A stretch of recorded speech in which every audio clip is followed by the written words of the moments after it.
Welcome to Life Stories, where every moment holds a lesson. Imagine walking into the tallest building in the city, clutching a worn portfolio, and telling the CEO that you're here to take your mother's place at a life-changing job interview. What happens when a 7-year-old child steps into a world designed for adults, armed only with courage and love for her family? This is the story of a little girl who did what most adults would never dare, and in doing so, changed everything: her future, a CEO's heart, and an entire company's way of thinking. But what if, behind this bold act, there's a truth about power, vulnerability, and second chances that no one expects? Stay with us as we uncover the journey that will make you rethink success, family, and what truly matters. Let's dive in. The towering glass building of Summit Enterprises loomed in the morning light, casting sharp reflections across the busy street. It was the kind of place where billion-dollar decisions were made before lunch, where only the best and brightest ever dared to step. The lobby echoed with the sound of high heels clicking against marble floors, punctuated by the rustle of papers and the hum of urgent conversations. In the midst of it all, a small figure stood, clutching a worn leather portfolio that seemed much too large for her tiny hands. Emma Stone was only 7, barely 4 feet tall, her honey blonde hair tied up in neat pigtails. She wore a bright blue dress, ironed to perfection, with a white cardigan her mother had carefully selected for the occasion. Her small face, flushed with determination, was a stark contrast to the polished world around her. She wasn't supposed to be here. Her mother, Sarah Stone, had been scheduled for an important interview at Summit, a job that could change everything for them. But life had other plans. Sarah was in the hospital with pneumonia, and in her place, Emma had come to finish what her mother had started. "Mom says I can do this," Emma whispered to herself, clutching the portfolio tighter. She stared up at the massive building, feeling both incredibly small and terribly brave. This wasn't supposed to be her fight. But it was now. At the reception desk, Diane, the receptionist, blinked in confusion as Emma stood on tiptoe to see over the counter. "Excuse me," Emma's voice was soft but clear. "I have a 9 appointment with Mr. John Reynolds." Diane paused, momentarily unsure of how to respond. "Sweetie, are you lost? Where are your parents?" Emma straightened her back, her blue eyes meeting Diane's gaze with an intensity that was almost startling. "I'm here for my mom. Her name is Sarah Stone. She has an interview for the project manager position," Emma said, placing the portfolio on the counter. "I'm here in her place." Diane's confusion deepened, but before she could speak, a tall man in a sharply tailored suit walked over, his piercing blue eyes narrowing as he observed the strange scene before him. "What's going on here?" His voice was deep, commanding, unmistakably authoritative. "Mr. Reynolds," Diane stammered. "This little girl says she's here for her mother's interview." Reynolds studied the girl with an almost disbelieving expression. He had met thousands of candidates, each one more polished and prepared than the last, but never, never a child. "What's your name, young lady?" he asked, his voice softening despite himself. "Emma Stone," she replied firmly, holding his gaze. "My mom taught me to always look people in the eyes when you speak to them." A flicker of amusement crossed Reynolds' face. "And where exactly is your mother, Emma?" "She's at St. Luke's Medical Center," Emma said, her voice wavering just slightly. "She's sick, but she really needs this job." Reynolds felt a strange stirring in his chest, something he hadn't felt in years: empathy. Against all logic, against every protocol his company had ever adhered to, he found himself intrigued. "Come with me," he said, extending his hand. "Let's go upstairs and see what your mother has prepared." As the elevator doors closed, Emma looked up at him. "Mr. Reynolds?" she asked curiously. "Why are you helping us? Mom says busy people like you don't have time for, well, people like us." The question hit him harder than he expected. He had spent decades building Summit Enterprises into a powerhouse, obsessed with results, with efficiency, with control. And yet, here was this little girl, asking him why he was showing kindness to someone who wasn't even in the room. "You've managed to do something most of my executives can't," Reynolds said quietly. "You've got my full attention." When they reached the hospital, Emma led the way with surprising ease, her tiny frame navigating the sterile hallways with familiarity. Reynolds followed, feeling increasingly out of place. He was a CEO, used to command and authority, not hospitals and IV drips. But as he walked behind Emma, something about the way she moved, so composed, so steady, began to break through the walls he had built around himself over the years. They found Sarah Stone in room 317, looking pale, but still managing a smile when she saw Emma. "What are you doing here, sweetie? You were supposed to be with Mrs. Winters." Her voice was hoarse, her eyes wide with a mix of concern and disbelief. Emma held up her portfolio. "I went to the interview for you, Mom," she said, her tone matter of fact, "and Mr. Reynolds brought me to see you." Sarah froze, her heart sinking in her chest. "You did what?" Her voice cracked. Reynolds stepped forward, extending his hand. "Miss Stone," he said gently, "your daughter made quite an impression. She presented your portfolio with remarkable poise." Tears welled up in Sarah's eyes as she glanced at Emma, who was already reaching up to check the IV line. The raw honesty of the moment hit Reynolds harder than he expected. He had always admired the power of results and efficiency, but this felt different. This was something real. As he sat beside Sarah's bed, Reynolds made a decision. He would help them, even if it meant breaking every rule he had ever followed. "How soon can you recover?" he asked, his voice steady. "Tomorrow," Sarah said, her voice thick with emotion. "The doctor said I can leave if my oxygen levels improve, but I won't be at full strength for a week." "Then we'll do the interview Monday," Reynolds said as he reached into his pocket and handed her his card. "In the meantime, have your hospital billing department contact this number. Meridian takes care of its people." As they left the room, Emma turned to him, her eyes wide with gratitude. "Thank you for helping my mom," she whispered, her small voice filled with sincerity. Reynolds paused, his chest tight with an emotion he couldn't name. Why did her gratitude feel more significant than any business deal he had ever closed? Does empathy have the power to change the course of a career and a company's culture? Can a child's simple honesty teach us more than years of corporate experience ever could? Reynolds had made a promise to Sarah and Emma, one that would lead him down a path of personal redemption. What he didn't know was that the consequences of that promise would turn his world upside down.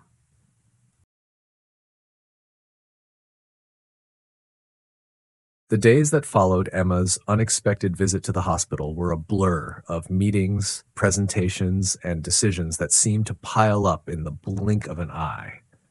The once imposing walls of Summit Enterprises, which had been his fortress for so long, now felt a little thinner, like they might collapse at any moment. Reynolds found himself checking his watch obsessively, waiting for Emma to arrive in the afternoon, her bright eyes shining with the same determination that had pulled him out of his cold, calculated bubble.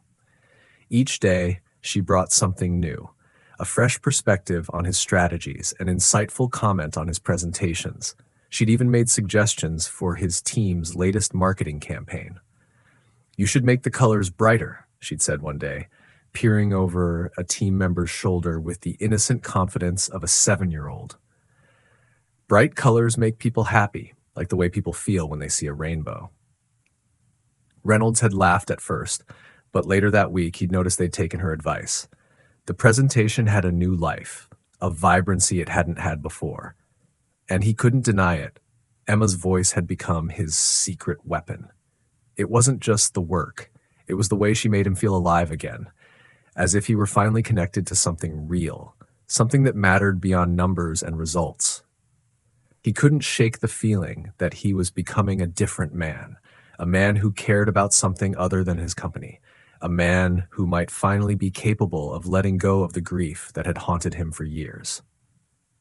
But as the days passed, the weight of that transformation began to take its toll on Reynolds. The board meetings had become more tense. Gerald Hawkins, the former CEO who had been like a father to him, had never been a fan of these changes. There were whispers now, louder than ever, about Reynolds' unusual interest in Sarah and Emma's situation. There were calls from clients who weren't sure what to make of the new policies. Are we still a financial powerhouse? Or have we become a daycare? they asked. That day, sitting across from his executive team, Reynolds could feel the walls closing in. Gerald leaned forward, a cold smile tugging at the edges of his lips. "These new policies," Gerald said, his voice laced with a subtle mockery, "are they really about efficiency, or is this just a personal project of yours, Alex? I mean, you've been looking after Sarah Stone's family like they're your own." Reynolds' jaw tightened. The question echoed in his mind. What was this really about? Was it about the company or something deeper, something personal? Had his own life, his own grief, clouded his judgment? The memories of Caroline and Lily came rushing back with a ferocity that almost knocked the air out of him. The image of his daughter, laughing as she spun in the yard, then that awful day when the accident had stolen her future, his future. "Don't mistake my commitment to this company for something personal," Reynolds said, forcing his voice to remain steady, even though he could feel the ground shifting beneath him. "I'm doing what's best for Summit Enterprises. You've all seen the numbers. The Family First initiative is working." Gerald's smile never wavered, but there was an unsettling gleam in his eyes. "The numbers are fine, Alex. But what about the perception? Can you honestly say you're being objective? Can you separate your personal life from what's best for the business?" The question lingered in the air, heavy and thick. Reynolds's mind raced, torn between what he knew to be right and the fear of losing everything he had worked for. Was he truly being objective, or had his connection with Sarah and Emma skewed his vision? He'd always prided himself on his ability to separate business from personal matters, but now it was harder than ever. Later that evening, as he sat alone in his office, a cold chill swept through him. It was the kind of stillness that only came when the truth was on the edge of breaking free, when the lies were beginning to unravel. He couldn't deny it anymore. He had been running away from something deeper, something he had buried for years. There was a knock at the door. Emma's voice, light and hopeful, called out from the hallway. "Mr. Reynolds, Mom says I should show you the results from my science fair project." The simple, unassuming words cut through the tension like a knife. Reynolds stood up, his heart beating in his chest. He opened the door, and there she was, that bright, inquisitive little girl, holding up her blue ribbon like it was the greatest achievement in the world. "Look, I made a volcano that actually erupts," Emma said, her eyes sparkling with pride. Reynolds couldn't help but smile, the weight of the day momentarily lifted by her pure enthusiasm. As she set up her project on his desk, he watched her with a quiet reverence. This little girl, with her endless curiosity, had already taught him more about life than all his years of business experience ever could. She reminded him of what he had lost, yet also of what he could still find, if he was willing to look. "Emma," Reynolds said, his voice softer than usual, "what would you think if I wasn't working at Summit anymore?" Emma looked up at him, her face serious for the first time. "Are you going to another company?" He hesitated. "I might," he said honestly, "or I might start something new." Emma thought for a moment, then asked, "Would we still see you? Mom says you're her mentor, but I think you're our friend too." Her innocent question pierced him deeper than he expected. Would they still see him? He had built his whole life around being the CEO of Summit, around maintaining a fortress of power and control. But now, for the first time, he realized that being in their lives meant more than anything else. Before he could respond, there was another knock at the door. Sarah Stone stepped into the room looking both exhausted and elated. "I just wanted to thank you again, Alex, for everything you've done, for Emma, and for me." She smiled at him, but it was the kind of smile that carried both gratitude and something else, something unsaid. Reynolds felt the ground shift again. The decision was approaching. He had spent his whole life building walls around his heart, convinced that success and control were all that mattered. But now, standing here with Emma, with Sarah, he knew that something bigger was at stake. What would you do if your entire life, your career, your identity, was built on a lie you didn't even know you were living? Reynolds stood on the edge of a precipice, unsure whether to step forward into a future full of hope or fall back into the security of the past. As the night grew quiet, Emma's voice broke the stillness. Mr. Reynolds, she said softly, her eyes wide with the wisdom only a child could have. You don't have to keep pretending anymore. Her words echoed in his mind as he stared out at the city skyline. The man who had built Summit Enterprises was no longer the same. The question was, could he still lead, or had the journey ahead become something entirely different? Tomorrow's meeting would decide everything. But Reynolds had already started to understand that the real battle wasn't for the future of Summit. It was for his own heart. The morning light streamed through the floor-to-ceiling windows of Reynolds' office, casting long shadows across the sleek, modern furniture. It was the same office he had sat in countless times before, making decisions that shaped the future of Summit Enterprises, decisions that had once seemed so simple, so clear. But today, everything felt different. Today, the weight of his choices felt heavier than ever. The board meeting was set to begin in an hour, and every part of him screamed to protect his legacy, to protect everything he had built over the years.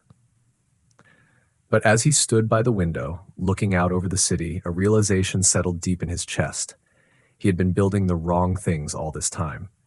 He had focused so long on power, on results, on the relentless pursuit of success that he had forgotten what it meant to truly live.